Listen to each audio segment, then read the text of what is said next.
recently, the last 2 years, have been working with startups predominantly on their go-to market strategies with new products. So I come in, I actually do standard operating procedures, I write business plans, I write the sales plan, and then oftentimes I'm actually tasked with standing alongside their sales force and helping them craft messaging to take that product and sell it. So sales is a service in a sense. That's a little bit about me. Excellent, excellent. All right, well, let's get into our subject today. Are you ready for remote working? Because, I mean, we're fortunate at SalesPop and Pipeliner CRM is that we've run a largely virtual organization for 6 or 7 years now, and we did that strategically for a number of different reasons. But obviously, a lot of companies, it's been forced upon them by the crisis that we're in now. So, first off, Catherine, right, what is the first thing to do when you are forced to be remote, or you make a decision to go with a remote organization and you start remote working? What's some of the fundamental things that you need to consider? I mean, I think that one of the most fundamental things is, where's your workspace going to be at home? I have a lot of friends that have kids, and I don't know how they're doing it. That definitely isn't ideal, but making sure that you have a workspace set up in your home that is off limits to everybody else, and they understand that there may be, if that door's shut, it means something, is one of the top things to really do quickly. Yeah, and I think that's an excellent point. I think you have to have a space. Hopefully, you can make it a semi-permanent space for yourself. You have to negotiate with the people in your household, as you say.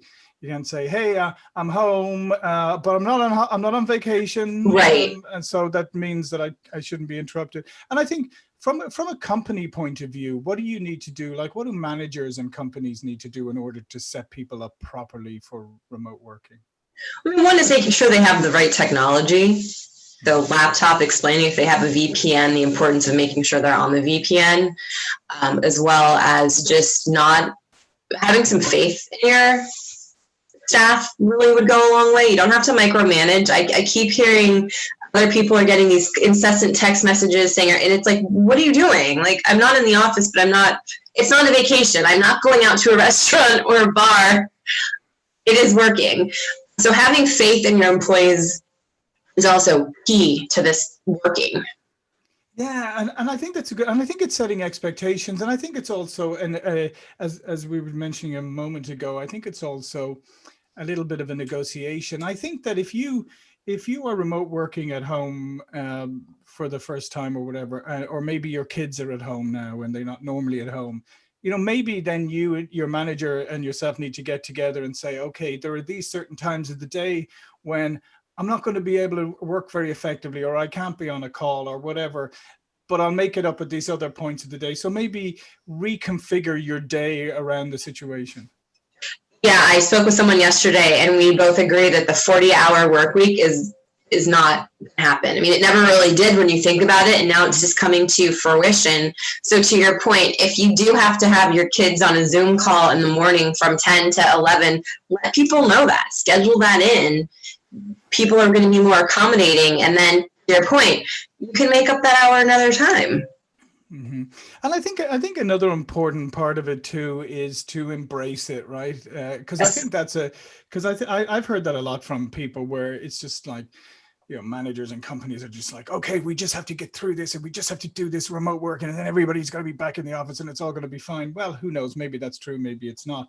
But if you embrace it, maybe you'll discover some things about remote working that you never realized. Productivity's up. I mean, everyone's talking about how their workforce is happier. They're getting more results from them, and the hours that they're putting in is less. So it's a definite shift of work-life balance in a very odd way. It's working.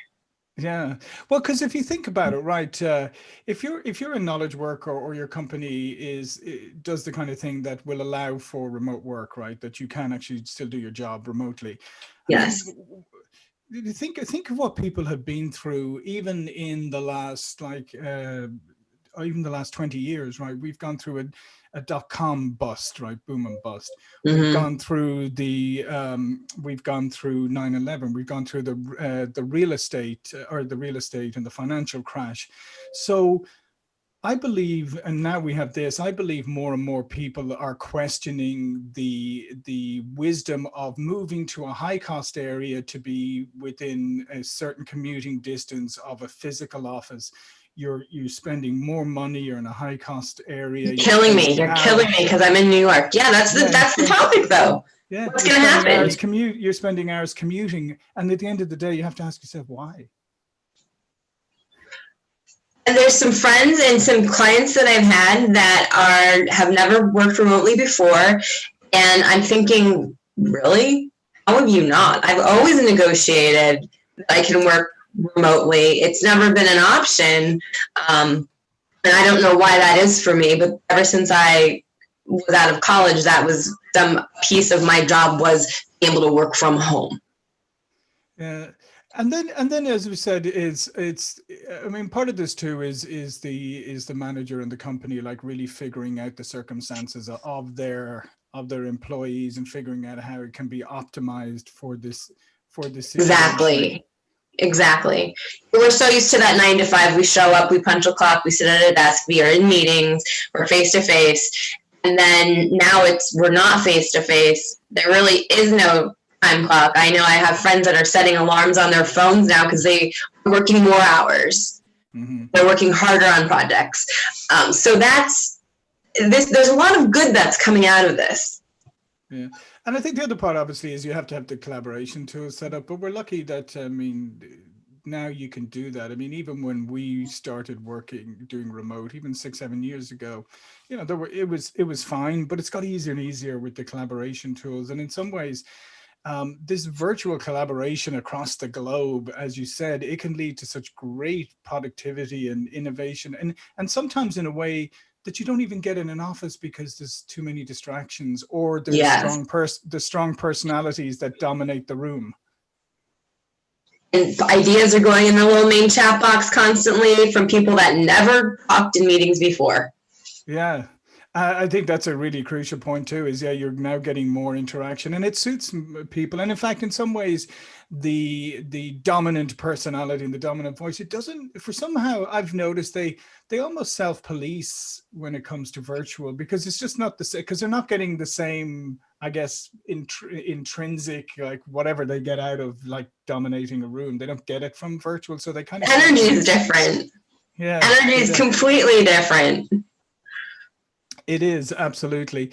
And I think the other thing is that you mentioned earlier about micromanagement. I think one of the other things to talk about is the fact that you really do have to empower people, connect them, and then you kind of get out of their way a little bit and allow people to collaborate. So run a much more maybe matrix, a lot less kind of hierarchical structure. I think virtual really, really lends itself to that. Yeah, just let people work. Let them do their job. It's going to be clear who's actually hitting their mark and who's not. Yeah, well, it's going to force people to manage by results and output, as opposed to, sometimes, like I was saying, I mean, when times are good and everything is running fine, and that it's very easy to overlook inefficiencies. Yes. If somebody's like, really friendly and they always hang in your office door and you're having a chat, it's very easy to overlook their output as well.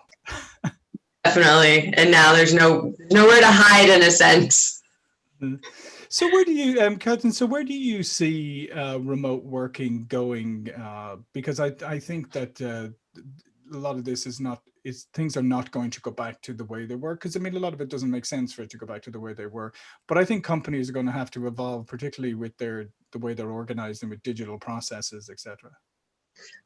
I don't think we're going to go back. I know I say that and it's controversial amongst some people, but it's cost effective to work from home. People are more productive. To your point about living in an area that's high rent, so you can commute to a high rent office. Mm-hmm. What's the point? If people weren't being successful at home, then okay, fine, we'd have something to talk about. The numbers are there, the facts are there that people are getting more done. It's better productivity. There's more collaboration by being remote. You don't need to go to an office every day. Yeah, and I think that is a critical piece of it is the employee satisfaction in the future, because as I said again, this is another huge reminder for people how tenuous work is, how tenuous jobs are.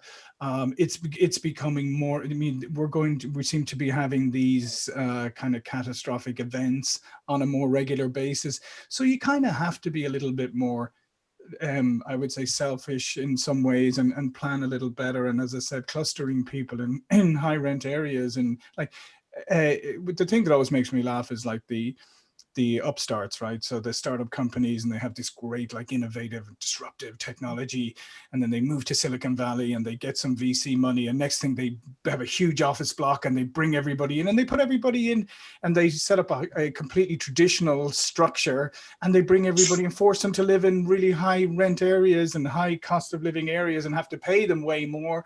And it's just like, and it makes no sense. No, those days are gone. I mean, one, the money's not there to pay these people and to do that anymore. Who knows when that's going to come back. But to your point, again, people are waking up and thinking, wait, why do I just care so much about working and not work-life balance? I mean, I live in an apartment, don't have a house, so I'm in an apartment in New York. You bet I go to Central Park. I socially distance, I wear my mask, but I have not been more to the park or seen parts of the city since this happened. Because I have the freedom, I'm not working that 40 hours hardcore. I mean, I work for myself, obviously, and have more of that luxury. My friends we got a dog. I'm actually noticing I cook meals now. They're enjoying life. Yeah. And I think that's exactly, and I think that's what we need to encourage more of, because I think it's good for everybody, because you do get a more productive, you get a more engaged. However, I do think, and I'd like to get your input on this, I think that people are going to have to change now in terms of themselves, now that they realize when they are, looking for an apartment or looking for a home, that they need to start, used to be like, well, I need to have like 3 bedrooms and 2 bathrooms. Now it's going to be, I need 3 bedrooms, 2 bathrooms, and an office. An office is going to be, and if you're moving into an apartment, maybe you're going to have to say, okay, does this apartment lend itself to remote working? Or if I'm going to share with people, like, are we going to be compatible to be able to be working? Yes, you're going to have to start thinking about that. I have friends that have houses that had a junk room that now they've cleared out, they've painted, and it's an office. You're going to tell me that when we are off pause and back to normal, you're going to get rid of that? No, you're not. You put time in and made it your space, you're going to stay. For those people in the city, yeah, I have an alcove. I bought this apartment on purpose because there is a separate, distinct door. Dogs are on the other side. It's quiet. This is where I keep my work stuff, and it's my office. And I have some other friends that have cleared off their dining room table, or they've actually reconfigured their apartments to have like a little corner that is their office, and then they go about their day and they leave that to the office. They're making that disconnect between work-life balance. Yeah, and I think that brings us on to another subject that I think is incredibly important as well, is that there is the temptation for some people when you start to work from home, and the temptation is, well, if I'm not going to be on a video call, I roll out of bed, I put on my favorite old sweats, and then my feet are up on the desk, and, Right. and all of that. And the reality is, you are not in work mode if you're doing that. You have to have some level of discipline where you get up, you prepare yourself like you would be going into an office, because guess what? You are going into an office. It just happens to be a virtual office. But it is critical that people have a certain amount of discipline, right? Totally. 100%. And I mean, that's another thing where in New York anyway, I have some friends, we all hit a wall last week. And last week, I will admit, it's the first time I did not change out of pajamas. So I went, 6 weeks? And I was talking to a friend, and he was just like, you just have to, because it affects your mood. I'm like, you're right. And today, I have on a slacks and a blazer. I'm going to change and walk the dogs in a sweatshirt when we're done. It is just dressing for the part. It's still work. You're still collecting a check and doing your job. Yeah, and I think the psychological part of it is huge, because you're not in a work mode if you're in a leisure mode, if you're in your favorite sweats or whatever. And while I think people right now, because we're in the middle of a pandemic and all of that, there's a certain amount of leeway people will give each other. But that won't last forever because people are still going to expect some level of professionalism. And I think you're going to stand out if you are a professional. And if you want to do this remote working on a long-term basis, well, then you need to show that you're prepared to do everything it takes to make it work. It is to your point where you can't really hide anymore. Mm-hmm. Because it is so matrix driven and not so relationship driven as if you get a job or you get an accolade. It's going to change. And at the end of the day, especially for salespeople, when we suit up, we perform better. So as long as we aren't the grungy sweat, I'm not going to do a Zoom call because I don't have my makeup or my room's not correctly ordered. You know what I mean? Like people that have the Zoom call that prepare every day, they're going to be fine. Yeah. And it's just like, exactly. And I think you just have to consider, okay, if I'm not ready to do a Zoom call, why am I not ready? So I didn't prepare the space. I didn't get ready. So then you just need to think about, let me say if you're a salesperson, you need to think about, okay, would that work? Would that excuse work if I was actually doing a physical call with someone? Could I come in my sweats, missing a low laptop and just say, let's just talk because I didn't have time to prepare. No, of course you wouldn't do that. So you've got to have the same thing. You can't use the technology as an excuse to be lazy. Exactly. So I think that's incredibly important that people adopt that. What are some other pieces of advice you would give to people about how to effectively work from home, and maybe in terms of like organizing themselves and keeping themselves focused?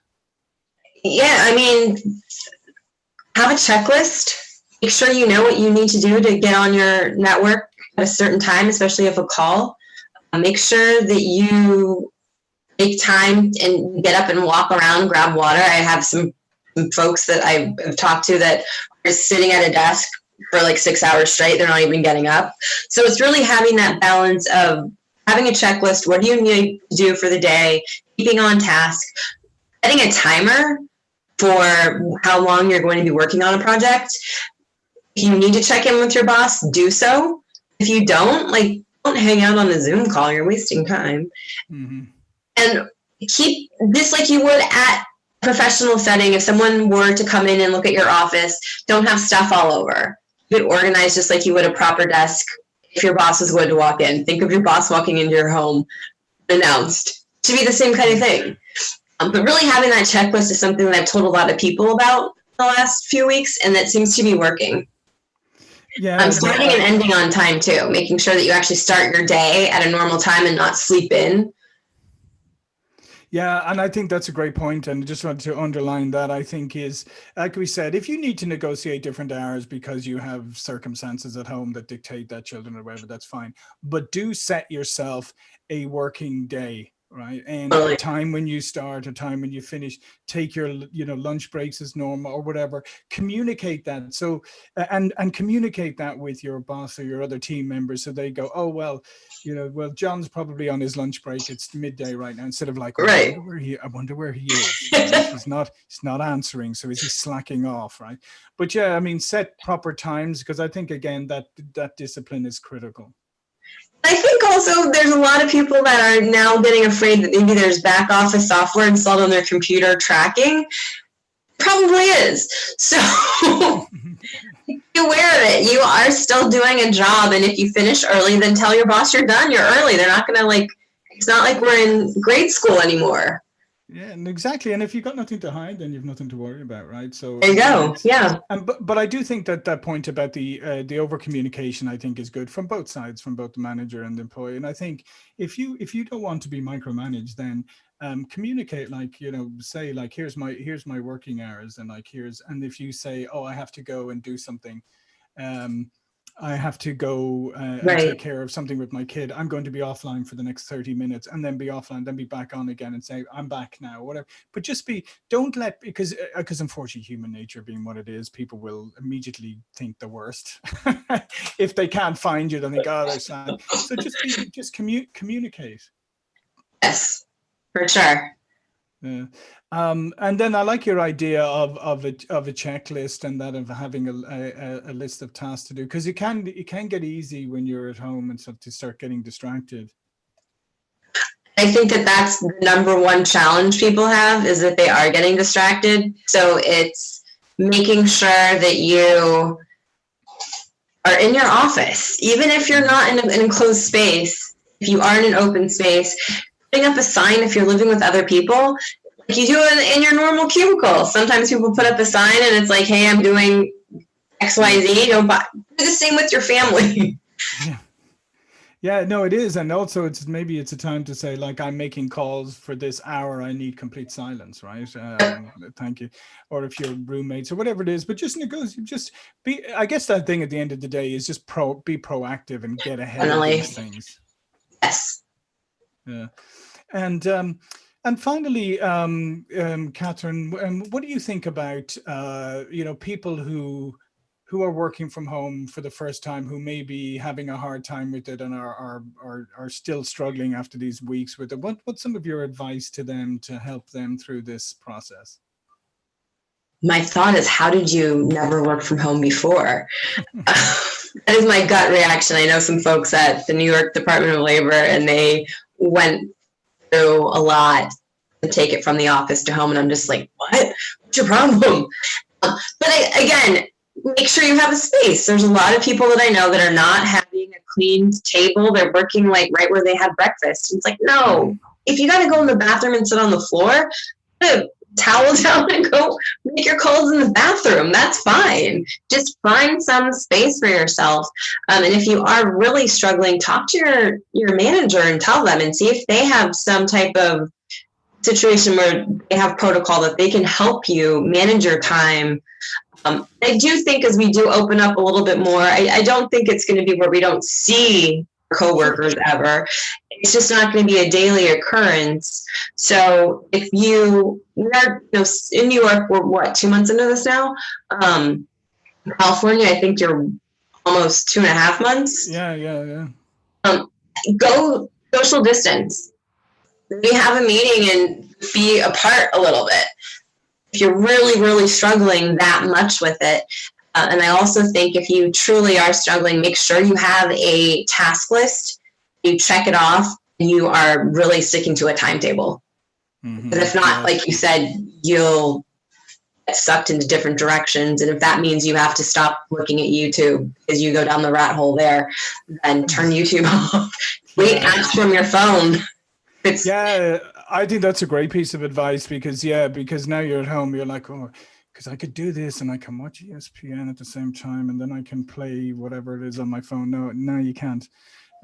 Just like you wouldn't be doing that in the office, you shouldn't be doing that at home either. Right. And I think the other thing is you got to get used to being on camera. Just get over that, okay? There's an app called Marco Polo that a friend has been using, and I was like, it's basically video text messaging. And I was like, I'm not doing this. Like, no, you can't delete it. Once it's there, it's there. It's not, there's no rewinding and redoing. And finally, I just was like, fine, I'll do it. It really has helped me get over all the Zoom. I'm always on camera now. But Marco Polo really did. I have some other friends where they're just over it. They're like, okay, fine, whatever. It's what it is. Exactly. I think you just got to get used to it now. I mean, turn your camera on and just like go with it, because that is the best way of making connections with people virtually. It's like, let people see each other. When you put a face to the name, it changes the dynamic completely. It really does. We've already seen most people anyway. We're not hiding. Like, we already know what you look like. Yeah, exactly. Yeah. Just a little bit different from our LinkedIn pictures from 10 years ago. We haven't updated, but that's okay. All right. Well, listen, this has been great, Catherine. Martha, how's the Twitter chat been today? Sorry, I was on mute. Yeah, it was good. So, I mean, the people are saying you have to make an early money check, for example, or that the productivity is going up. Yeah, mm-hmm. Not down, and people are also working much more than normally in an office, because they can, for example, talk to other colleagues in that way. It in an office, and fine. Yeah, and if you think, if you have a horrible commute in the normal way, you've just got extra time, that you can be productive in. But great. All right. Well, listen, Catherine, before we go, tell people a little bit more about how they can learn more about you and get in contact with you. Well, yeah, I am at bhyconsulting.com, and my email is cb@bhyconsulting.com. I do predominantly work with startups, but let's be honest, given the current situation, I'm pivoting a little bit. So if anybody needs help with sales plans or just figuring out the marketing language on sales activities to sell your product, let me know. And I'm also on LinkedIn, and I'm not sure if we can give a link to that, but we'll add a Brinkman. Yeah. All of Catherine's information will be in the bio Perfect. below. So, listen again. Thanks, Catherine, and stay safe in New York. Hopefully, things will get better faster. That's how we can just keep our fingers crossed. And Martha, enjoy the reopening of Vienna and all the freedoms that we're all jealous. Yes. 2 hours. No, I stay home. Yeah, but still, but you see, still you have the choice. It's all about the choice. Yeah, right? that's I mean, true. they could That's open up correct. all the restaurants That's around here tomorrow, and I'd be delighted. I probably wouldn't go because I don't go to restaurants that much, but I'd still be happy that the choice was there. Choice is there. Totally. All right. My name is John Golden, Sales Pop Online Sales Magazine, Pipeliner CRM. See you all for another sales chat really soon. Thank you. Thank you. Bye. Bye.